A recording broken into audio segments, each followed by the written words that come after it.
Bismillahirrahmanirrahim. Assalamualaikum warahmatullahi wabarakatuh. Alhamdulillahirabbil alamin.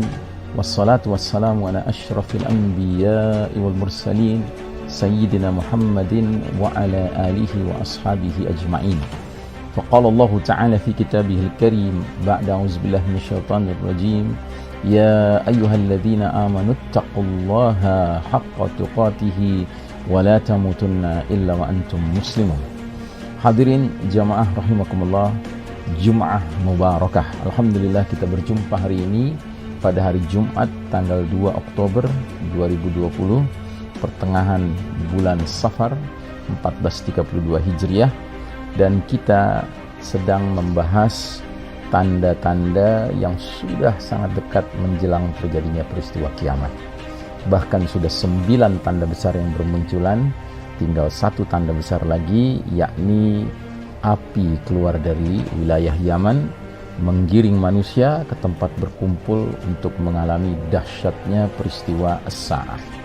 Namun sebelum kita membicarakan alamatul kubra al-ashirah, tanda besar yang ke-10 yang terakhir itu, kita akan membicarakan satu bahasan dengan pertanyaan. Terhadap siapakah peristiwa kiamat itu terjadi? Artinya, siapakah yang layak untuk menerima dahsyatnya pengalaman peristiwa kiamat itu? Disebutkan dalam sebuah hadis yang diriwayatkan oleh Imam Muslim bahwasanya Nabi Muhammad sallallahu alaihi wasallam bersabda, la taqumus sa'atu illa ala syirarin nas. Tidak akan terjadi peristiwa hari kiamat kecuali terhadap orang-orang yang paling buruk, yang paling jahat, ya. Dalam hadis yang lain lagi diriwayatkan oleh Imam Ahmad dari Abdullah bin Mas'ud radhiyallahu anhu, ia berkata bahwasanya ia mendengar Rasulullah sallallahu alaihi wasallam bersabda, inna min syirarin nasi man tudrikuhu sa'atu wa hum ahya'un wa man yattakhidul qubura masajid. Sesungguhnya termasuk golongan manusia yang paling buruk adalah mereka yang mengalami peristiwa kiamat. Mereka yang ketika hari kiamat menerpa, mereka masih hidup. Dan orang-orang yang menjadikan kuburan sebagai masjid-masjid. Saudaraku rahimakumullah, jadi ini adalah satu penegasan bahwasanya Allah Ta'ala sayang kepada orang-orang beriman. Sebelum kiamat Allah takdirkan berlangsung, Allah wafatkan terlebih dahulu segenap kaum mukminin, orang-orang beriman, sebagaimana kita sudah bahas sebelumnya, hatta mereka yang imannya tinggal seberat biji zarrah diwafatkan, ya, sebelum kiamat terjadi, yaitu melalui hembusan angin lembut, angin yang baik, yang aromanya wangi seperti misik kasturi, yang angin itu akan mencabut ruh setiap orang-orang beriman. Dalam hadis yang lain lagi disebutkan oleh Nabi Muhammad sallallahu alaihi wasallam, la taqumus sa'atu hatta la yuqalu fil ardi Allah Allah. Kiamat tidak akan terjadi sampai tidak ada lagi diucapkan oleh manusia di muka bumi ini kalimat Allah Allah, ya. Berarti jelas yang dimaksud dengan syirarin nas, seburuk-buruknya manusia yang akan mengalami dahsyat kiamat, adalah orang-orang kafir, sekafir-kafirnya orang kafir 24 karat, ya. Dan mereka akan melakukan aneka mungkarat, ya, kemaksiatan, kemungkaran, sehingga itu ibaratnya seperti mengundang datangnya dahsyatnya peristiwa kiamat. Ya, memang sudah jadwalnya. Dalam satu hadis panjang dari Hudzaifah ibn al-Yaman radhiyallahu anhu, ia berkata, Rasulullah sallallahu alaihi wasallam bersabda, Islam akan terhapus sebagaimana terhapusnya hiasan bordir pada baju, sehingga tidak diketahui apakah puasa itu, tidak pula salat, tidak juga ibadah, tidak pula sedekah. dan sungguh akan diperjalankan atas kitabullah azza wa jalla pada suatu malam, lantas tidak tersisa darinya satu ayat pun di muka bumi ini. Ya. Dan tersisalah sekelompok manusia dari kalangan laki-laki tua dan wanita tua. Mereka akan berkata, kami mendapati moyang kami dahulu hidup berazaskan kalimat La ilaha illallah, maka kami pun mengucapkannya. Silah bertanya kepada Hudzaifah, apakah kalimat La ilaha illallah mencukupi mereka, padahal mereka tidak tahu apa itu sholat, tidak tahu apa itu puasa, tidak pula ibadah, tidak juga sedekah. Hudzaifah berpaling darinya. Kemudian Silah mengulangi pertanyaannya sebanyak 3 kali, dan pada setiap pertanyaannya Hudzaifah selalu berpaling darinya. Kemudian Hudzaifah menghadapkan wajahnya kepada Silah sambil berkata, hai Silah, kalimat itu menyelamatkan mereka dari neraka. Hudzaifah mengucapkannya 3 kali. Jadi orang-orang yang tersisa menjelang kiamat terjadi, dan ini kategorinya orang-orang beriman, mereka ini sudah sampai ke tahap tidak mengenali hal-hal yang asas dari ajaran Islam, sholat, puasa, sedekah, ya, ibadah, tapi mereka ternyata mewarisi kalimat La ilaha illallah dari orang tua mereka. Ya, dan mereka sadar bahwa orang tua mereka hidup berazaskan kalimat itu, sehingga mereka pun mengucapkannya. Nah, ini termasuk orang-orang yang dikatakan tadi akan diwafatkan oleh angin lembut sekalipun imannya tinggal seberat biji zarrah. Sehingga Hudzaifah yang semula enggan menjawab pertanyaan Silah, apakah cukup hanya dengan kalimat itu, sementara mereka tidak mengenal sholat, puasa, ibadah, sedekah. Akhirnya Hudzaifah menjawab. Kata Hudzaifah, kalimat itu menyelamatkan mereka dari neraka. Ya, Masya Allah Ta'ala. Dalam hadis yang lain lagi, Aisyah radhiyallahu anha, ia berkata, aku mendengar Rasulullah sallallahu alaihi wasallam bersabda, tidak akan hilang malam dan siang sampai Lata dan Uzza disembah kembali. Maka Aisyah berkata, ya Rasulullah, sungguh aku menyangka ketika Allah menurunkan ayat huwallazi arsala rasulahu bil huda wa dinil haqqi liyuzhirahu 'ala ad-dini kullihi walau karihal musyrikun.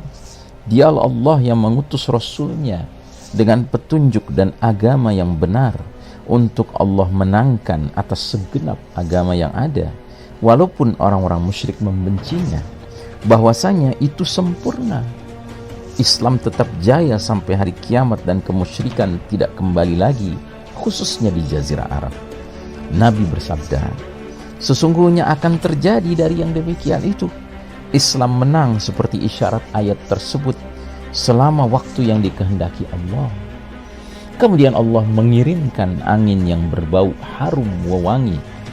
Lantas angin itu mematikan semua orang yang di dalam hatinya ada iman walau hanya seberat biji sawi. Sehingga tersisalah orang yang tiada kebaikan pada dirinya, lalu mereka kembali kepada agama leluhur mereka. Karenanya mereka kemudian menyembah Lata, Uzza, ya, berhala-berhala utama masyarakat musyrikin Quraisy di zaman Nabi Muhammad SAW awal berdakwah di kota Mekah. Dalam hadis yang lain lagi diriwayatkan oleh Al-Hakim, tidak akan lenyap malam dan siang hingga Lata dan Uzza disembah, dan Allah akan kirimkan angin baik, lantas diwafatkanlah orang yang di dalam hatinya ada kebaikan walau seberat biji sawi, dan tersisalah orang yang tiada kebaikan dalam dirinya, lantas mereka kembali kepada agama leluhur mereka. Sementara pada hadis tentang Dajjal yang panjang diriwayatkan oleh Abdullah bin Amr radhiyallahu anhuma termaktub di situ. Kemudian Allah mengutus Isa ibnu Maryam seolah-olah dia itu adalah Urwah bin Mas'ud. Kemudian Isa mengejar Dajjal dan berhasil membinasakannya. Selanjutnya orang-orang menjalani kehidupan selama 7 tahun, tidak ada permusuhan walau di antara 2 orang sekalipun. Kemudian Allah kirimkan angin yang dingin dari arah Syam, maka tiada tersisa di muka bumi ini seorang pun yang di dalam hatinya ada kebaikan atau iman walau seberat biji sawi, kecuali angin itu akan mencabut nyawanya. Sampai-sampai seandainya salah seorang di antara mereka, di antara kalian masuk ke bagian dalam gunung, maka angin itu pasti juga akan memasukinya untuk mengejar dirinya hingga mencabut nyawanya.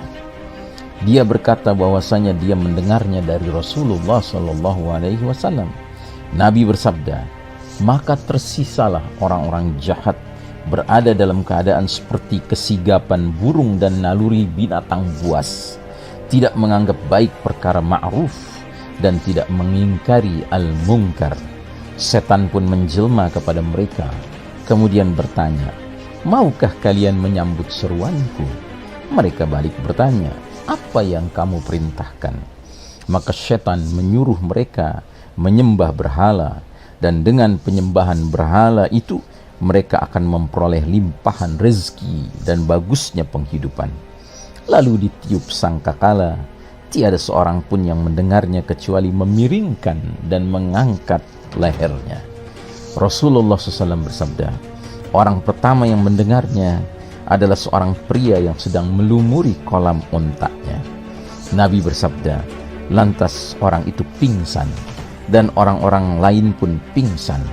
Kemudian Allah kirim, atau Nabi bersabda Allah turunkan hujan seolah-olah itu adalah air susu atau naungan. Lantas tumbuhlah jasad manusia darinya. Kemudian ditiup sangkakala untuk kali lainnya, tiba-tiba mereka berdiri tegak dan melihat. Saudaraku rahimakumullah, dari Abu Hurairah radhiyallahu anhu Nabi SAW bersabda, walladzi nafsi biyadih, demi zat yang jiwaku ada dalam genggamannya, tidak akan habis umat ini sampai seorang lelaki menghampiri seorang perempuan lalu menidurinya, maka orang-orang terbaik dari mereka pada waktu itu adalah orang yang mengucapkan, alangkah baiknya jika perbuatan ini dilakukan di balik tembok ini. Jadi ketika itu manusia sudah benar-benar mengenaskan, ya, memprihatinkan, sehingga digambarkan mereka bersetubuh di jalan-jalan laksana keledai, dan orang yang terbaik hanya bisa mengatakan alangkah baiknya kalau perbuatan ini dilakukan di balik tembok, di balik dinding, ya. Dalam hadis yang lain lagi Nabi bersabda dari Abdullah bin Amr radhiyallahu anhuma, hari kiamat tidak akan terjadi sampai mereka bersetubuh di jalanan seperti persetubuhan keledai. Aku bertanya, benar-benar itu akan terjadi? Nabi menjawab, ya, itu benar-benar akan terjadi. Saudaraku rahimakumullah, hadis-hadis ini menyifatkan keadaan manusia yang hari kiamat terjadi menimpa mereka, yaitu manakala mereka kembali kepada kejahiliahan yang awal lengkap dengan simbol serta prinsipnya. Penyembahan terhadap Lata, Uzza dan Zulkhalasa kembali dilakukan. Walau demikian, ada perbedaan jelas antara manusia jahiliyah pertama dengan manusia jahiliyah akhir zaman. Orang-orang yang hari kiamat menerpa mereka adalah penduduk bumi yang paling banyak keburukan dan kejahatannya secara umum. Dengan mencermati hadis-hadis ini, didapati bahwa mereka walaupun berada dalam kekafiran, namun harta dunia fana begitu mudahnya mengalir kepada mereka. Ini termasuk bab pemberian tempo bagi mereka agar terus-menerus berada dalam kedurhakaan. Didapatkan kejelasan dari hadis-hadis ini bahwa kemesuman dan perbuatan keji tersebar luas di akhir zaman, sehingga dilakukan dengan bebasnya di jalan-jalan. Para pelakunya mirip dengan binatang ternak. Karenanya Nabi SAW menyerupakan mereka dengan loncatan keledai jantan atas keledai betina. Demikian juga diperoleh dari rangkaian hadis ini bahwa semua bentuk ibadah yang benar sudah hilang total pada zaman itu, sampai-sampai tidak tersisa lagi seorang yang masih mengucapkan kata Allah. Dalam keterangan ini termaktub isyarat keburukan dan kekafiran telah menjadi tabiat di muka bumi. Mengamati bahwa puncak pengingkaran zaman itu hanya dilakukan oleh sebagian orang, itu pun hanya dengan meminta agar perbuatan mesum dipindahkan lokasinya dari jalan-jalan protokol ke gang-gang kecil. Maka ini menunjukkan sudah bertahtanya kemungkaran dan kerusakan fitrah sampai pada tingkatan yang lebih rendah daripada binatang. Mereka itu orang-orang yang layak dan pantas diterpa hantaman bertubi-tubi dan suara keras pertama, pertanda datangnya peristiwa dahsyat as-sa'ah, hari kiamat. Aqulu qawli hadza fastaghfirullah li wa lakum innallaha huwal ghafurur rahim walhamdulillahi rabbil alamin. Wassalamualaikum warahmatullahi wabarakatuh.